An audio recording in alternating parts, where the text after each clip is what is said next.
चलिए देखिए, बहुत ही शानदार ये वीडियो होने वाली है। इस वीडियो के अंदर हम लोग बात करने वाले हैं कुछ शानदार मल्टीपल कंपनियों के बारे में। देखिए, आज हर कोई व्यक्ति इंडिया के अंदर या फिर ग्लोबली अगर आप देखेंगे तो इन्वेस्टमेंट की बातें कर रहा है। और बातें भी क्यों ना हो, क्योंकि अगर आप इंडिया के अंदर देखें तो रिसेंटली हम लोगों को आरबीआई की तरफ से ब्याज दरों के अंदर कटौती देखने को मिली। ठीक है। दूसरा जो एक महत्वपूर्ण यहाँ पर आर्टिकल था कि जो इनकम टैक्स का स्लैब है, दरें हैं, स्लैब है, उसके अंदर भी हम लोगों को बढ़ोतरी देखने को मिली है। तो 12 लाख तक क्या है कि यहाँ पर किसी भी तरीके का कोई टैक्स नहीं देना पड़ेगा। और दूसरा ये है कि दोस्तों, अभी आप सभी को पता है कि अगर आप गवर्नमेंट सेक्टर के अंदर देखेंगे, मतलब तो अभी क्या है कि 8th पे कमीशन के लिए भी आयोग यहाँ पर गठित हो चुका है। तो है क्या कि आगे आने वाले समय के अंदर इंडिया में पैसा लोगों के पास में ज़्यादा आने वाला है। अब या तो ये है कि जो पैसा हम लोगों के पास में आएगा, उस पैसे को हम लोग या तो कुछ चीज़ परचेज कर लें, या फिर उस पैसे को कहीं ना कहीं हम लोग ठिकाने लगा दें, यानी कि इन्वेस्ट कर दें। तो आज हर कोई व्यक्ति इन्वेस्टमेंट की बातें कर रहा है। और आप सभी को पता है कि देखिए, इन्वेस्टमेंट जो किया जाता है वो गिरावट में ही किया जाता है, या फिर कह सकते हैं कि अगर उसकी एक रणनीति तैयार की जाती है, वो हायर लेवल के मार्केट में नहीं होती है। जब गिरावट आपको मिल रही होती है, तब ये चीज़ें आपको विचार करनी होती हैं कि अब वो कौन सी ऐसी कंपनियां हैं जो कि लगातार कंपनियां मुनाफा जनरेट कर रही हैं, सेल्स बढ़ा रही हैं, कंपनियों के मार्जिन में किसी भी तरह की कोई दिक्कत नहीं दिखाई दे रही है। तो ऐसी कंपनियों की लिस्ट बनाने का समय चल रहा है। ऐसी कंपनियों के अंदर एसआईपी करने का समय चल रहा है। और देखिए, हम लोग लगभग 4 साल का समय हो चुका है दोस्तों, 4 साल से भी ज़्यादा का समय हो चुका है आपके साथ में जुड़े हुए हैं। और ऐसा नहीं है कि बहुत सारे शेयर्स हम लोगों ने आपके साथ में डिस्कस किए हैं, उन सभी शेयर्स के अंदर पैसा बना है। कुछ शेयर्स ऐसे भी रहे हैं जहां पर काफ़ी सारे लोग होल्ड भी हुए हैं, उन कंपनियों के अंदर गिरावट भी हुई है। तो ऐसा क्यों होता है? ऐसा इसलिए होता है क्योंकि स्टॉक मार्केट की ये एक प्रक्रिया है। ठीक है। यहाँ पर क्या है कि बहुत सारी कंपनियां एक नियमित अंतराल तक जो है पैसा बना कर देंगी। उसके बाद में उन कंपनियों के अंदर प्रॉफिट बुकिंग भी देखने को मिलेगी। या फिर बीच में क्या हो जाता है कि कुछ ऐसे हम लोगों को इंटरनल क्यूज देखने को मिल जाते हैं, बाहर से कुछ ऐसी न्यूज़ निकल कर आ जाती है। जैसे कि रिसेंटली क्या हुआ, अभी आप सभी को पता है कि ट्रंप की तरफ से मैक्सिको पर जो है टैरिफ यहाँ पर लगा दिया गया। तो अब आप एक चीज़ समझिएगा कि जब ऐसी कोई न्यूज़ निकल कर आती है, तो उससे जो भी कंपनियां हैं तो इंडिया की, लेकिन कारोबार करती हैं बाहर के देशों में, तो यहाँ पर क्या है कि उन कंपनियों की जो इनकम है उस पर एक बहुत ही गहरा नेगेटिव प्रभाव पड़ता है। जिसकी वजह से क्या होता है कि जो इंडिया के अंदर इन्वेस्टर्स बैठे हुए हैं, या फिर बाहर जो ग्लोबली कह सकते हैं कि एफआईज हैं, तो वो क्या काम करते हैं कि वो उन कंपनियों से धीरे धीरे करके माल निकालना शुरू कर देते हैं। अब इसका मतलब ये नहीं होता है कि वो अगर बिकवाली कर रहे हैं तो उन कंपनियों से हम लोगों को भी एग्जिट कर देना चाहिए। तो ऐसा नहीं होता है। उसमें क्या है कि आपको उस कंपनी को टोटल देखकर चलना पड़ता है कि उस कंपनी के अंदर रिसेंटली क्या क्या चीज़ें बदली हैं। अगर टैरिफ लग रहे हैं तो वहाँ से कंपनी के अर्निंग्स पर कितना प्रभाव हम लोगों को देखने को मिलेगा। अगर नॉर्मल प्रभाव है तो कोई दिक्कत नहीं है, अगर बहुत ज़्यादा प्रभाव देखने को मिलेगा तो हो सकता है कि कंपनी का शेयर प्राइस ओवर करेक्ट हो, और उसके बाद में इस कंपनी के शेयर के अंदर हम लोगों को तेजी या फिर गिरावट देखने को मिले। तो ये चीज़ें क्या है कि ये लॉन्ग टर्म की कहानी है। शॉर्ट टर्म के अंदर ये चीज़ें हम लोगों को उठापटक वाली देखने को मिलती ही रहती हैं। इसलिए कहा यही जाता है कि अगर आप इन्वेस्टमेंट कर रहे हैं, शेयर बाजार के अंदर पैसा कमाने के बारे में सोच रहे हैं, तो दोस्तों यहाँ पर सबसे बड़ी जो वैल्यू है वो है टाइम की। कितना समय आप देकर चल रहे हैं, जितना ज़्यादा समय आप देंगे उतनी कैपिटल ज़्यादा बनने की संभावनाएं दिखाई देती हैं। तो यहाँ पर हमारी जो पहली कंपनी होने वाली है वो है Motherson Sumi Wiring India Limited. देखिए, मदरसन सुमी जो ग्रुप है, अगर आप इस ग्रुप के बारे में सही तरीके से पढ़ेंगे तो दोस्तों आपको पता चलेगा कि इंटरनली कितनी मजबूती आपको इस ग्रुप के अंदर देखने को मिलेगी। और यहाँ पर क्या है कि ये जो मदरसन ग्रुप है, ये डिमर्ज हुआ। यहाँ पर संवर्धना मदरसन इंटरनेशनल, ठीक है, दो भागों में डिमर्ज हुआ। एक में Samvardhana Motherson International Limited company, दूसरा यहाँ पर Motherson Sumi Wiring India Limited company हमें देखने को मिली। अब आप इन दोनों ही कंपनियों को अगर आप ध्यान से समझेंगे, देखिए ये जो मदरसन सुमी वायरिंग इंडिया का कॉन्सेप्ट है, बेसिकली क्या है कि नाम से ही स्पष्ट है कि वायरिंग हार्नेस का कारोबार आपको यहाँ पर देखने को मिलता है। एक जो गाड़ी होती है, जो एक फोर व्हीलर गाड़ी, आप थोड़ी देर के लिए समझ लीजिएगा। तो ये जो गाड़ी है, इस गाड़ी के अंदर वायरिंग का कॉन्सेप्ट हमें देखने को मिलता है। ठीक है, जैसे कि आपको पता ही है कि बॉडी के अंदर क्या होता है, एक बॉडी में हम लोगों को बहुत सारी वेन देखने को मिलती हैं, तो वो जो वेन होती हैं, उन वेन के बिना बॉडी बेकार है। तो वही चीज़ें हमें किसी भी कार के अंदर, टू व्हीलर के अंदर सेगमेंट में देखने को मिलती है कि यहाँ पर क्या है कि एक जगह से दूसरी जगह पर कनेक्टिविटी अगर पहुँचानी हो, करंट पास करना हो, तो यहाँ पर क्या है कि बहुत सारे वायर हमें देखने को मिलते हैं। तो एक तरीके से वायरिंग हार्नेस का जो पूरा ये प्रोसेस होता है, इस बिजनेस के अंदर ये कंपनी हम लोगों को काम करती हुई दिखाई देती है। अब एक चीज़ समझिएगा, देखिए प्रेजेंट में कंपनी क्या काम कर रही है और फ्यूचर की क्या संभावनाएं कंपनी की दिखाई देती हैं। प्रेजेंट में कंपनी क्या काम कर रही है, उसके हिसाब से कंपनी के जो नतीजे निकल कर आ रहे हैं वो हमें दिखाई देंगे। उस पर करंटली शॉर्ट टर्म के हिसाब से स्टॉक प्राइस रिएक्ट करता हुआ दिखाई देगा। और फ्यूचर में अगर कुछ संभावनाएं दिखाई देती हैं तो कुछ ना कुछ हमें कंपनी के शेयर होल्डिंग पैटर्न्स के अंदर भी अंतर देखने को मिल ही जाता है। तो सबसे पहले यही देख लेते हैं कि रिसेंटली इस कंपनी के अंदर क्या हुआ है। तो अभी अगर आप इस कंपनी के नतीजे देखेंगे तो इस कंपनी ने प्रेजेंट क्वार्टर के अंदर 2300 करोड़ की सेल्स रिपोर्ट की थी। इससे पहले अगर आप इस कंपनी की सेल्स को देखें तो 2326 करोड़ की सेल्स इस कंपनी की निकल कर आई थी। इससे पहले वाले क्वार्टर में 2185 करोड़ की सेल्स इस कंपनी के अंदर देखने को मिल रही थी। पिछले साल ये कंपनी 2100 करोड़ की सेल्स रिपोर्ट कर रही थी। तो सेल्स क्या है कि धीरे धीरे करके लॉन्ग टर्म के हिसाब से बढ़ रही है। एक चीज़ समझिएगा, आपकी कोई शॉप है, अब इस शॉप में क्या है कि आप पहले साल 100 रुपये की बिक्री कर रहे थे, अगले साल क्या है आपने 120 रुपये की बिक्री की, उसके बाद में अगले साल आपने 150 रुपये की बिक्री की। तो यहाँ पर क्या है कि आपकी बिक्री तो बढ़ रही है, लेकिन कुछ ऐसे एक्स्ट्रा खर्चे होते हैं जो कि अगर कंट्रोल में नहीं होते हैं तो फिर उस कंपनी को कहीं ना कहीं आगे जाके नुकसान उठाना पड़ता है। और उसी को देखकर यहाँ पर आज हर कोई बड़ा निवेशक खरीदारी कर रहा है या फिर बिकवाली कर रहा है।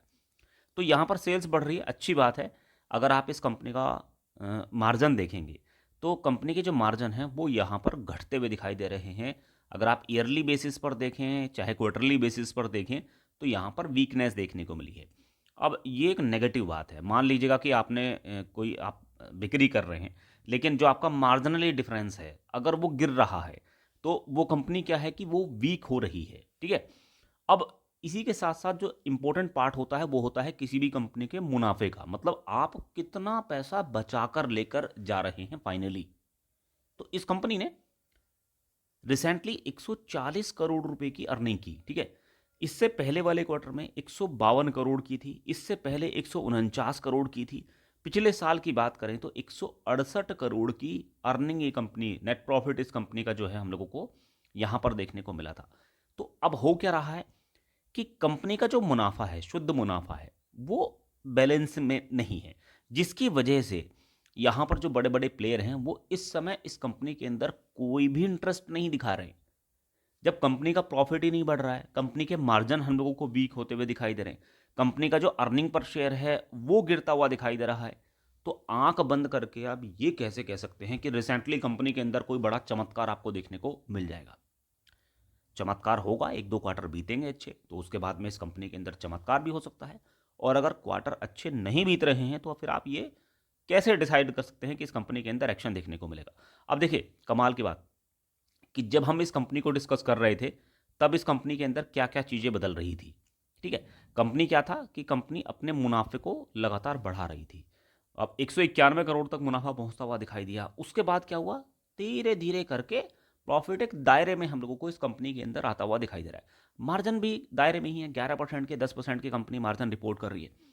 इसी के साथ साथ अगर आप इस कंपनी को लॉन्ग टर्म के हिसाब से देखेंगे तो यहाँ पर आपको राहत की सांस देखने को मिलेगी। तो हो क्या रहा है कि लॉन्ग टर्म के हिसाब से सेल्स में वृद्धि है, 9000 करोड़ की हो चुकी है सेल्स। अगर आप कंपनी के मार्जिन देखें तो 11% के हैं। मुनाफा अगर आप देखेंगे तो लगातार लॉन्ग टर्म के हिसाब से इंक्रीज हो रहा है। रिसेंटली 632 करोड़ का प्रॉफिट इस कंपनी ने दर्ज किया। रही बात बैलेंस शीट की तो कंपनी के पास में 442 करोड़ का शेयर कैपिटल है। देखिए ये जो शेयर कैपिटल होता है ये एक ऐसा अमाउंट होता है कि इस कंपनी इसमें बाहर से जो निवेशक होते हैं वो डायरेक्ट कंपनी के अंदर निवेश करते हैं। तो इस पैसे का यूज़ कंपनी अपने बिजनेस ग्रोथ के लिए करके चल सकती है। कंपनी का जो रिजर्व्स है वो यहाँ पर सितंबर 2024 तक कुछ कम होता हुआ नजर आया था। कंपनी के जो टोटल एसेट है इसके अंदर लॉन्ग टर्म के हिसाब से हम लोगों को बढ़ोतरी देखने को मिल रही है। कंपनी पर ज़्यादा बोरोइंग नहीं है, 282 करोड़ की बोरोइंग है, कंपनी आसानी के साथ में इस बोरोइंग को मैनेज करके चल सकती है। अब सबसे इंपॉर्टेंट पॉइंट क्या है कि अगर कंपनी के शेयर प्राइस के अंदर वीकनेस देखने को मिल रही है तो कोई ना कोई तो उस कंपनी के अंदर बिकवाली कर रहा है। तो क्या प्रमोटर्स की तरफ से कुछ नेगेटिव एक्शन है? नहीं।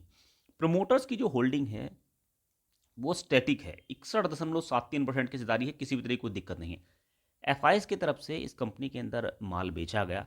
अब नॉर्मल सी बात है, बाहर आपको कारोबार देखने को मिल रहा है, इंडिया के अंदर कारोबार देखने को मिल रहा है, संकेत अभी वीक हैं, ऊपर से नतीजे भी हम लोगों को उतने इंप्रेसिव नहीं देखने को मिल रहे हैं। तो यहाँ पर एफआईएस जो है माल बेचते हुए दिखाई दे रहे हैं। इसके उलट यहाँ पर डीआईएस की तरफ से हम लोगों को खरीदारी देखने को मिली है और रिटेल का हिस्सा भी, क्योंकि कीमतें कम हो रही हैं तो नॉर्मल सी बात है, पब्लिक की होल्डिंग के अंदर तो हम लोगों को बढ़ोतरी देखने को मिलेगी। तो कंपनी खराब नहीं है, लेकिन कंडीशन वीक चल रही हैं, तो थोड़ा सा यहाँ पर आप पेशेंस दिखाने की आवश्यकता है। अगर आप सोच रहे हैं कि इंस्टेंट कुछ हो जाए तो मुझे नहीं लगता कि इस कंपनी के अंदर तुरंत के तुरंत आपको कुछ बड़ा धमाका देखने को मिलेगा। समय देना पड़ेगा, कम से कम 2-3 क्वार्टर इस कंपनी के अच्छे बीते, तब जाकर आपको इस कंपनी के अंदर एक बड़ा प्राइस एक्शन देखने को मिल सकता है। इसके बाद में जो अगली कंपनी है वो है समर्दना मदरसन इंटरनेशनल लिमिटेड, चूँकि मदरसन ग्रुप की ही ये कंपनी है। और जैसे कि हम लोग वायरिंग हार्नेस का कॉन्सेप्ट पढ़ रहे थे, तो अगर आप इस कंपनी को भी पढ़ेंगे, ये कंपनी भी अट्रैक्टिव बिजनेस के अंदर हम लोगों को काम करती हुई दिखाई दे रही है। क्योंकि अगर आप वैल्यूशंस देखें प्रेजेंट टाइम के, तो कुछ खास नहीं है, मतलब महंगे नहीं है। 25 के पी पर आपको एक कंपनी कारोबार कर रही है। 97,000 करोड़ का मार्केट साइज है, डेट बर्डन 25,000 करोड़ का है। सेल्स ग्रोथ पिछले 5 साल के अंदर बढ़ती हुई दिखाई दे रही है, पॉजिटिव संकेत हैं। फेस वैल्यू 1 है, स्टॉक स्प्लिट की उम्मीद आप इस कंपनी के अंदर नहीं करेंगे। हो सकता है फ्यूचर में ये कंपनी बोनस शेयर्स डिक्लेयर करती हुई दिखाई दे। अब रिसेंटली इस कंपनी के अंदर क्या हुआ है, इन चीज़ों को भी समझ के चलना है। तो जैसे कि दोस्तों हम लोगों ने बताया कि एमसुमी वायरिंग की अगर बात करें तो उस कंपनी के नतीजे डिक्लेयर हो चुके हैं, लेकिन इस कंपनी के अभी रिसेंटली नतीजे डिक्लेयर नहीं हुए हैं। तो यहाँ पर लेटेस्ट क्वार्टर में क्या हुआ है वो देखना बाकी है। इससे पहले की जो परफॉर्मेंस थी वो थोड़ी सी वीक थी यहाँ पर, और रिसेंटली जो स्टॉक प्राइस के अंदर गिरावट देखने को मिली थी उसके पीछे बड़ा रीज़न था, जैसे ही ट्रंप आएंगे, आते ही क्या काम करेंगे, टैरिफ लगाने वाले हैं 10% का, 15% का। और खास करके दोस्तों आपने देखा है कि मैक्सिको की वजह से तो ज़्यादा गिरावट इस कंपनी के अंदर हमें देखने को मिली थी। और जैसे ही ट्रंप ने अपना जो फैसला था यूटर्न लिया कि अभी हम टैरिफ नहीं लगाने वाले हैं, 1 महीने के लिए, 2 महीने के लिए, मतलब ये चीज़ें चलेंगी जैसे कि न्यूज़ में आता रहता है। तो ऐसे में क्या हुआ कि यहाँ पर स्टॉक प्राइस के अंदर भी यू टर्न देखने को मिला। ठीक है, तो ये चीज़ें होती रहेंगी, तो उससे क्या है कि बिजनेस इफेक्ट यहाँ पर होता हुआ दिखाई दे सकता है।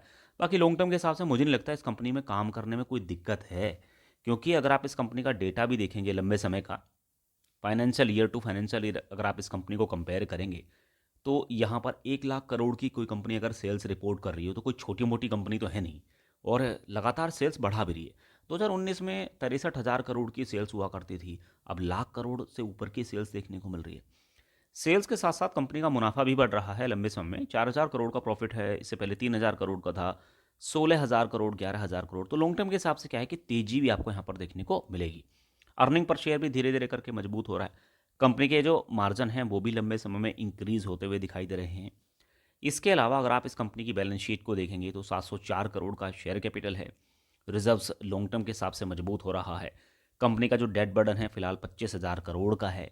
इसके अलावा 97,000 करोड़ के टोटल एसेट भी आपको कंपनी के पास में देखने को मिल रहे हैं। तो कंपनी क्या है, अच्छी है, कोई दिक्कत नहीं है बिजनेस के अंदर। जैसे कि आप वायरिंग संवर्धना वायरिंग एमसुमी वायरिंग की बात करें, उसके अंदर आपको कुछ लूज पॉइंट देखने को मिल रहे थे, इसके अंदर आपको कोई भी लूज पॉइंट नहीं देखने को मिल रहा होगा। इसी के साथ साथ यहाँ पर अगर आप प्रोमोटर्स होल्डिंग देखें तो स्टैटिक है 58% की, एफआईएस की तरफ से खरीदारी हो रही है। ठीक है, अच्छी बात है। यहाँ पर अगर आप डीआईएस को देखेंगे तो इनकी तरफ से कुछ माल बेचा गया है, सरकार का भी हिस्सा आपको इस कंपनी में देखने को मिलेगा। पब्लिक की होल्डिंग क्वार्टरली बेसिस पर कुछ वीक होती हुई दिखाई दे रही है। तो ओवरऑल क्या है कि अगर आप डेटा के हिसाब से देखें या फिर अगर आप शेयर होल्डिंग पैटर्न्स के हिसाब से भी देखें, तो मजबूती यहाँ पर देखने को मिल रही है। तो अभी थोड़ा समय देना पड़ेगा, क्योंकि रिसेंटली जो न्यूज़ चल रही है टैरिफ रिगार्डिंग, तो इसकी वजह से कहीं ना कहीं सॉफ्टनेस देखने को मिलेगी। अभी टोटल मार्केट भी यहाँ पर ठंडा पड़ा है, तो इसलिए आप इस कंपनी के अंदर फिलहाल फ्रेश खरीदारी बिल्कुल मत कीजिएगा, समय दीजिएगा। जैसे ही चीज़ें यहाँ पर सुधरती हुई दिखाई देंगी वैसे ही अगर आप अगेन आप इन कंपनियों के अंदर खरीदारी करने पर भी विचार करके चल सकते हैं। लेकिन फिलहाल आप इन कंपनियों को होल्ड कीजिएगा और एक चीज़ और मैं आपको बताना चाहूँगा, कई बार क्या होता है कि देखिए टोटल मार्केट के अंदर गिरावट हो रही हो, ऊपर से ये कंपनियां भी गिरती हुई दिखाई दे रही हों, बहुत सारे लोगों के मन में इतनी नेगेटिविटी बढ़ जाती है कंपनियों को लेकर कि वो लॉस से ही माल काटने लग जाते हैं। तो लॉस से माल नहीं काटना है, क्योंकि ये जो घटनाएं हो रही हैं ये शॉर्ट टर्म की घटनाएं हैं। जैसे ही मार्केट रिवर्स होगा, तेजी दिखाएगा, तब हम लोग सोचेंगे कि अरे गिरावट पर कंपनियां मिल रही थी लेकिन उस वक्त खरीदारी नहीं की थी। तो ये होता रहेगा। दोस्तों उम्मीद करेंगे कि पूरी जानकारी आपको अच्छी लगी होगी। चैनल पर पहली बार आए हैं तो सब्सक्राइब करके रख सकते हैं, साथ में बेल आइकन जरूर हिट कर लीजिएगा। Thank you so much for watching.